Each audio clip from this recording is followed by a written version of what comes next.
पाकिस्तान 'ਚ पंजाबी कॉन्फ्रेंसां दे सब तो वड्डे नैटवर्क पंजाबी नैशनलिस्ट फोरम वालों जी आयां नूं। उम्मत ते कौम की बुनियाद की हुंदी है ते मकसद की हुंदा है।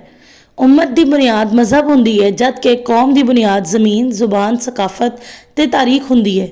उम्मत की बुनियाद ते अपने रसूल दी शरीयत के मुताबिक मजहब की तालीमात ते अमल करके अपने अमल साले ख्वाहिशात हसनात वाली ते कल्बी ख्यालात हक वाले बना के अपनी आखिरत संवारना हुंदा है। कौम की बुनियाद ते दुनियावी जिंदगी च समाजी इज्जत, इंतजामी बालादस्ती, मुआशी खुशहाली, इकतसादी तरक्की के लिए अपनी ज़मीन, जुबान, सकाफत ते तारीख नूं बुनियाद बना के सियासत करना हुंदा है।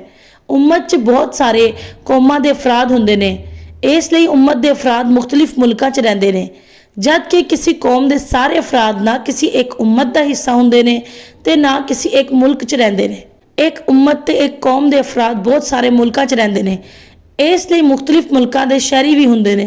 मुल्क दे लिए जरूरी नहीं है कि मुल्क दा मजहब एक होवे ते मुल्क दे शहरी एक कौम दे होण।